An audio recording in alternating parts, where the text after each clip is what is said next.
además de la tierra, el mar, el espacio, el ciberespacio, como les decía, esta batalla que se libra en Internet y en las redes sociales, hay un quinto dominio que es la mente humana. Y hoy en día probablemente sea el más importante de todos. Porque fíjense, y lo estamos viendo, cómo hoy se trata de ganar las guerras en nuestra mente, en la de todos nosotros. Es mucho más importante que ganarla de verdad en el campo de batalla. Entre otras cosas, porque en realidad no sabemos lo que está pasando en el campo de batalla. Lo que sabemos es la información que nos llega condicionada o para condicionar nuestras opiniones y nuestros criterios, esas narrativas. Hoy en día es fundamental, que es lo que se llama la guerra cognitiva o la guerra neurocortical. Es decir, al final, para influirnos en nuestra mente, que es nuestro punto más débil, es nuestro punto más débil. Y que además, qué fácilmente influenciables somos, por muchos aspectos. Tengan en cuenta, hay otro factor, que claro, hablamos de este mundo físico, hablamos de este mundo virtual, en el que cada vez estamos todos mucho más inmersos. Ya es que lo del móvil inteligente, si es que lo tenemos que tener a la fuerza, si hasta ahora nos mandan pitidos y todo para avisarnos a través del móvil inteligente, ¿no? Claro, pero el punto de unión de este mundo físico y ese mundo virtual es precisamente nuestra mente. Y por tanto se trata de conquistar nuestra mente. Y eso es lo que intenta realizar y realizan todos los días. Precisamente porque una vez que tienes conquistada la mente de las personas, del colectivo humano, prácticamente puedes hacer con ellos lo que quieras, les puedes llevar en cualquier dirección. Todos somos esclavos de nuestras emociones, todos. Y juegan con las emociones tanto las positivas como las negativas. Es decir, ¿cuáles son las positivas? Pues las imágenes tiernas que nos ponen para que nos conmueva, que sintamos compasión, que evidentemente tenemos que sentirlo, ¿no? Con esos dramas humanos que obviamente existen. Pero por otro lado también juegan con los sentimientos o las emociones negativas, con la envidia, con los celos, con la venganza. Saben jugar muy bien. Y saben por eso las imágenes que te ponen no son casualidad ni mucho menos. Tanto en las televisiones como en la prensa escrita, no son nunca casualidad. Y además pensemos que ¿de dónde nosotros recibimos la información aquí? La gran información la recibimos de estas grandes agencias de noticias, que ¿qué son? Anglosajonas. ¿Cuáles son? Pues Reuters, BBC, Sky News, es decir, las grandes agencias de noticias que son las que nos, porque son los que tienen corresponsales de verdad sobre el terreno en general, ¿no? Claro, entonces lo que tenemos que ser conscientes una vez más de que, lo que os decía antes, de que todo lo que nos emocione mucho, que lo pongamos en cuarentena. Lo que pasa es que es muy difícil salir de ahí, evidentemente, porque saben jugar muy bien, una vez más, con este conjunto de emociones, saben jugar muy bien. Pero usted me dice, claro, si nos llegáramos a cansar, lo primero es que hay que tener en cuenta que si la manipulación mental se hace muy bien, es que es la manipulación perfecta porque no te das cuenta.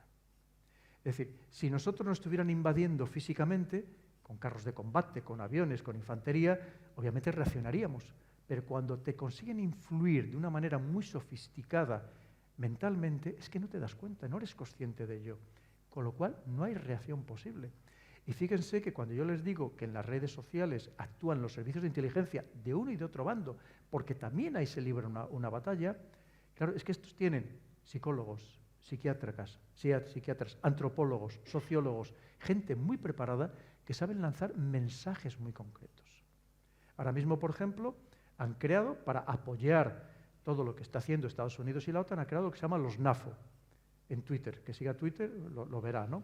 Se llaman los NAFO y verá que muchos de los que llevan la banderita de Ucrania, si pinchan ustedes a ver qué cuenta es, son todos, lo ponen nada más abiertamente, son todos NAFO, que los NAFO significa amigos de la Alianza Atlántica. Entonces, claro, y hay muchos, todos además tienen un perrito de avatar, un perrito japonés, que lo han creado como avatar, y verán que hay muchísimos en Twitter, que muchos son bots y otros son personas reales, y otros son bots muy sofisticados que imitan a la perfección a una persona, incluso interactúan, porque es parte de la guerra que se está librando en estas redes sociales para imponer narrativas, para que cualquiera además que dice algo objetivo, pues con un poco lo que estamos hablando aquí, inmediatamente recibes multitud de ataques o simplemente te recibes multitud de denuncias que tú no las conoces, pero que lo que hacen es intentar no que te cierren la cuenta, pero sí que te baneen. Es decir, que tú estés poniendo post, pero que esos posts no tengan repercusión porque no llegan prácticamente a nadie. Es decir, te silencien, por decirlo de otra manera. Es así como funciona. Entonces, claro, es que ni te enteras, no sabes lo que está pasando. Entonces tú, además, esto está todo pensado, lo que tratan es que pases, esto lo va a hacer exactamente igual Elon Musk, por más que nos prometa otra cosa, cuando ya sea el dueño definitivo de Twitter. ¿Qué va a hacer? Se trata de que pasemos el mayor tiempo posible dentro de las redes sociales, y para que tú pases el mayor tiempo posible, tienen que conseguir que a ti te dé gusto, te dé placer, te dé dopamina el estar dentro de la red social. Entonces te van a poner noticias que son adecuadas a ti. De hecho, si entramos en Twitter, si todos entráramos ahora mismo en Twitter, veríamos que esas noticias recomendadas son diferentes para cada uno de nosotros. Porque son noticias pensadas en nuestro perfil y nos conocen perfectamente. Porque es tan sencillo que, fíjense, aunque ustedes no interactúen en Twitter, o sea, no pongan mensajes, simplemente sabiendo a quién siguen y a quién les dan like, ya tienen un perfil sobre ustedes. Si eso se completa con todas las búsquedas, por ejemplo, a través de Google o de cualquier otra plataforma, con las compras que hacen online, todo eso saben perfectamente quiénes son ustedes, pero al 100%, al 100%. Porque, claro, es muy sencillo. Saben hasta su grado de inteligencia, su nivel intelectual, su afinidad política, y saben a quién van a votar en las siguientes elecciones, aunque ustedes todavía estén dudando, con un 90% de fiabilidad. Porque lo saben todo sobre ustedes, absolutamente todo. Entonces, claro, ¿cómo escapas de esa manipulación total? Es muy complejo, porque recordemos, los mensajes te los mandan personalizados totalmente. ¿Por qué? Porque lo primero que tendríamos que hacer era intentar beber, o sea, nutrirnos de datos de muchísimas fuentes diversas y ser nosotros los que hiciéramos nuestro propio análisis, que no nos dejáramos que el análisis nos lo den ya hecho. Claro, pero hay estrategias tan sumamente potentes que yo entiendo que para una persona que llega a su casa cansada por la noche de su trabajo, pone la televisión y además da igual que ponga la 1, que la 3, que la 5, si es que le van a decir lo mismo, y muchas veces hasta con las mismas imágenes, ¿no?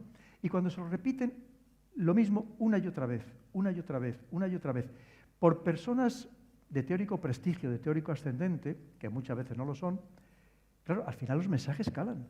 ¿Cómo arrancas ese mensaje de la sociedad? Es muy difícil. Lo que les comentaba antes, si alguien dice, hombre, mira, yo he estudiado este tema, sé de este tema en profundidad, y esto no es así, pues seguramente le van a condenar, ¿no?, al ostracismo total. Esto es lo que se llama la espiral de silencio, que la persona se autocensura a sí misma, se autolimita a sí misma, porque no se atreve clarísimamente a levantar la voz, a ser la voz discordante. Dice, oye, mira, que esto no es así, reflexionemos, a lo mejor es que nos están engañando o nos quieren llevar a una determinada manera de pensar y de actuar. Es muy complejo, Sara, muy complejo. Piensen que ahora mismo las fórmulas son muy sofisticadas. Por ejemplo, si hablamos de esta famosa desinformación, piensen que todos los conflictos, todas las situaciones son multifacéticas, tienen muchas caras y muchas aristas. Les pongo un ejemplo. Imagínense esta botella que tenemos aquí, pues no es lo mismo que la veamos por aquí la etiqueta por delante, que la veamos por detrás, que veamos el código de barras, que veamos el tapón, que le veamos la parte trasera o que veamos simplemente el agua. Claro, dependiendo de lo que yo quiera trasladarle a ustedes, yo les puedo mostrar solamente un aspecto de esta botella. Y ustedes me dirán, ¿me está desengañando? Yo le digo, no le estoy engañando. Yo le estoy mostrando una parte de la botella, el tapón, pero claro, no le estoy mostrando ni la etiqueta, ni la parte de atrás, ni el código de barras, les muestro la parte que yo quiero. Y evidentemente para condicionarles de la manera que sea. Y es lo que hacen con las noticias. Y lo vemos todos los días. Como hay noticias, simplemente, que por ejemplo, les faltan datos, simplemente no es que sea mentira, es que está incompleta, que es otra manera de manipulación. Aunque ya decían los grandes clásicos que en realidad la primera desinformación es no dar la información, que cuando quieren no te dan la noticia de tantas cosas, de tantos temas, simplemente la silencian. Eso también es desinformación. Entonces, lo cierto es que estamos tremendamente condicionados en todos los aspectos. Y luego aplican, fíjense, es que hoy en día se aplican a rajatabla las técnicas de Goebbels, el gran propagandista nazi durante la Segunda Guerra Mundial, que entre otras cosas para que llegaran los mensajes que querían a sus ciudadanos, impuso que todos los ciudadanos tenían que tener una radio y obligó a una empresa a fabricar unas radios muy baratas para que no hubiera ningún ciudadano y se vigilaba que en las casas hubiera una radio para que pudieran llegar los mensajes. Hoy ni siquiera hay que obligar a eso. Todos tenemos el teléfono móvil, tenemos la tableta, tenemos la televisión, estamos rodeados de aparatos electrónicos permanentemente que han invadido nuestra vida, de la que además nos han acostumbrado tanto a ellos que ya no podemos prescindir y que estamos permanentemente siendo bombardeados con mensajes que por supuesto que no son casualidad, que están completamente condicionados, tergiversados para condicionarnos a nosotros. Y es así como funciona, entonces es muy difícil. Y luego hay otra técnica muy sofisticada de control mental en este sentido, que es la sobreinformación. Recibimos tal avalancha de información que cuando queremos empezar a hacer un análisis sobre algo que nos ha llegado, pero si ya nos ha llegado la siguiente avalancha, es imposible, no tenemos capacidad ni tiempo material para hacer esa reflexión. Eso también, evidentemente, también es intencionado. Y si no lo vean, cuando hay un escándalo, por ejemplo, político, que de repente vienen otras 20 avalanchas de temas, que muchos son totalmente, casi anecdóticos, pero que les dan importancia para que se cree un debate social que enmascare lo que de verdad está pasando. O los grandes problemas estructurales. Aquí nadie habla de los grandes problemas estructurales que tenemos en Europa o que tenemos en nuestro propio país. De eso no habla nadie. Lo que hablamos, pues eso de, no voy a decir de tonterías, pero de cosas que casi son absolutamente accesorias, ¿no? Y que en cambio se le da mucha importancia y que están permanentemente en los medios. Estas son algunas de las fórmulas, que evidentemente hay mucha más, como pongo en el libro, que para intentar al final dominar nuestra mente. Una vez más, nuestra parte, no se nos olvide, nuestra parte más débil de todo nuestro organismo. Y además, fíjese, de otra manera también muy astuta, que es lo que yo llamo, que hablo mucho en el siguiente libro sobre ello, lo que se llama la infantilización de la sociedad. Claro, resulta que cuando en este periodo, en la niñez, es cuando somos más influenciables. Si nos mantienen en ese estado de infantilización, en cierto modo de ignorancia, que creemos que sabemos y en realidad sabemos muy poco. Estos días, no sé si han visto, en Twitter corría un vídeo que preguntaban a una serie de jóvenes por temas de geografía, de política, y la mayoría no sabían identificar los países más importantes del mundo, como México. Ya no les digo un pequeño país, no les voy a decir Sri Lanka, pero no, México, y no sabían identificarlo en el mapa, en un mapa mundi, ¿no? Entonces, bueno, incluso países europeos, le preguntaban a jóvenes españoles. Claro, porque también es parte de esa estrategia de mantenernos en ese estado de infantilización, precisamente para manejarnos mucho mejor, ¿no? Y lo cierto es que hemos entrado en una etapa terrible en ese sentido, que se traslada muchas veces también a algunos de nuestros dirigentes políticos, que vemos que actúan también, hay veces que da la impresión de que no con la suficiente madurez, ni mucho menos. Todos los recursos naturales del mundo lo manejan básicamente 4 empresas multinacionales. 4. Fíjese lo que le estoy diciendo, que muchas de ellas ni cotizan en bolsa. Por ejemplo, los cereales sí cotizan en la bolsa de Chicago, pero muchas de esas ni cotizan en bolsa, que hacen todos los esfuerzos posibles para no figurar en ningún sitio, que no lo conocen ni la mayoría de los gobiernos del mundo, que se dice pronto, ¿eh? Y decía este hombre, y lo dijo, y estoy seguro de que habrá recibido muchas presiones, y seguro que no nos ha contado todo, y decía, inmediatamente que empecé a escribir sobre este tema, empecé a recibir cartas de los abogados de estas empresas amenazándome para que no lo hiciera público, porque quieren mantenerse completamente en la sombra. Estos son los que manejan todo. Porque, evidentemente, ustedes lo verán, todo está subiendo, un disparate, que al margen de la guerra, al margen de la pandemia, por supuesto que se está haciendo absolutamente de oro, precisamente manipulando todos estos recursos naturales que nos son esenciales para todos nosotros. Que puede ser lo mismo que decía, desde el arroz, el acero, cualquier cosa. Todo esto está controlado por pequeños. Este señor ponía el ejemplo de 4, como les digo, 4 grandes multinacionales que manejaban decenas de miles de millones de euros o de dólares. Todos, por supuesto, residiendo todo en paraísos fiscales, que al final es donde está todo el dinero del mundo. Porque a nosotros nos dicen, vamos a subir los impuestos, pero si el dinero, los ricos de verdad no van a pagar nunca impuestos y lo tienen todo en paraísos fiscales, que siguen existiendo, e incluso en la propia Europa, en la propia Unión Europea, teóricamente no tenemos paraísos fiscales, porque dicen que no hay opacidad bancaria, pero sí hay países que se llaman de baja fiscalidad. Puede ser Irlanda, puede ser Luxemburgo, puede ser Malta, puede ser Holanda, países que presumen de democracia y que en realidad están evadiendo impuestos. Hay una ilusión de impuestos a los ricos, que se amparan precisamente en estas normativas para refugiarse en estos lugares y no pagar prácticamente impuestos.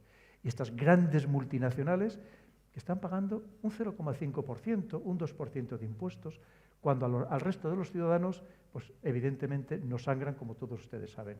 Entonces, claro que hay poderes que dominan el mundo, no tengamos ninguna duda. Ese es el verdadero poder. Ese es el poder que maneja los estados.